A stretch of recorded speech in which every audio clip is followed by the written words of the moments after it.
ধানমন্ডির মসজিদুত তাকওয়া সোসাইটিতে শুরু হয়েছে পবিত্র সিরাতুন নবী সাল্লাল্লাহু আলাইহি ওয়াসাল্লামের স্মরণে বিশেষ সিরাত উৎসব ও প্রদর্শনী। আয়োজনটি নবী মুহাম্মদ সাল্লাল্লাহু আলাইহি ওয়াসাল্লামের জীবনের প্রতিটি গুরুত্বপূর্ণ অধ্যায়কে বাস্তবমুখী রূপে তুলে ধরেছে। দর্শনার্থীদের জন্য সরাসরি অনুধাবনের এক অভূতপূর্ব সুযোগ করে দিচ্ছে এই প্রদর্শনী। প্রদর্শনীতে রয়েছে খেজুর পাতা দিয়ে ছাওয়া কুড়ে ঘর, সে সময়ের আসবাবপত্র, মাটির তৈরি পাত্র, বালুমাটি দিয়ে নির্মিত দেয়াল ও মেঝে। রয়েছে প্রাচীন কূপের প্রতিকৃতি ও সবুজ গাছপালায় সজ্জিত বসার স্থান। সব মিলিয়ে দর্শনার্থীরা যেন মহানবী সাল্লাল্লাহু আলাইহি ওয়াসাল্লামের অতিবাহিত করা মরুর পরিবেশ অনুভব করছেন। সর্বকালের সর্বশ্রেষ্ঠ মহামানব হযরত মুহাম্মদ সাল্লাল্লাহু আলাইহি ওয়াসাল্লামের সিরাত কেবল ইতিহাস নয়, এটি মুসলিম উম্মার জীবন বিধান। বই পড়ে সিরাত জানা এক বিষয়, কিন্তু বাস্তব পরিবেশে তার রেপ্লিকা দেখার অভিজ্ঞতা সম্পূর্ণ ভিন্ন।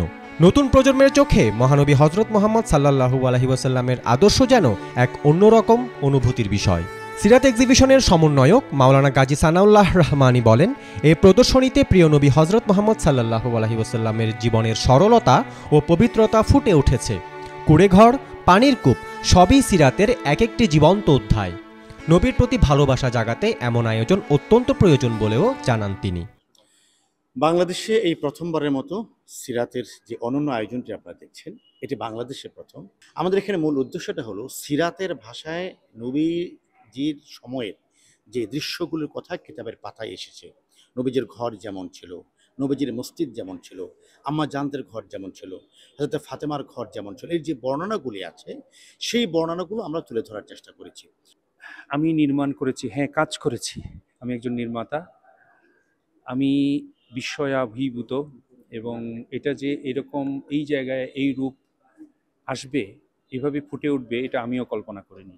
রাসূল করিম সাল্লাল্লাহু আলাইহি ওয়াসাল্লাম কিংবা উম্মাহাতুল মুমিনিন, সাহাবা আজমাইন, তারপরে তার আদরের দোলালি ফাতেমাতুজ জাহরা রাদিয়াল্লাহু তাআলা আনহা, তারা যে কত সাধারণ জীবনযাপন করেছেন, একদম মিনিমাম, যেটা না হলে জীবন রক্ষা করা যায় না, এইরকম অবস্থায় তারা দিনাতিপাত করেছেন, জীবনযাপন করেছেন, এবং সেখান থেকে সবচেয়ে বেশি সম্মানিত হয়েছেন। আল্লাহ তাআলা তাদেরকে সম্মানের সর্বোচ্চ শিখরে আরোহণ করিয়েছেন।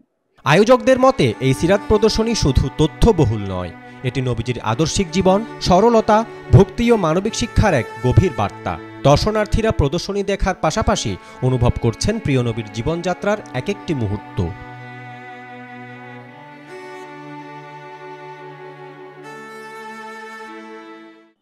যে মানুষটি ছড়িয়ে গেছে বিশ্ব মানবতার আলো সারা বিশ্বের মাঝে, কেমন ছিল সেই মানুষটির সাধারণ জীবন? এই গ্যালারির প্রতিটি কোণ, প্রতিটি আসবাবপত্র, প্রতিটি ছবি যেন তার গুরুত্ব বহন করে, আমাদের ফিরিয়ে নিয়ে যায় সে 1400 বছর আগের বিশ্বনবী হযরত মুহাম্মদ মুস্তাফা সাল্লাল্লাহু আলাইহি ওয়াসাল্লাম কিভাবে জীবন কাটাতেন। তিনি আমাদের জন্য উত্তম আদর্শ। সিফাত ফারুকী, বি নিউজ 24, আত তাকওয়া মসজিদ, ধানমন্ডি, ঢাকা।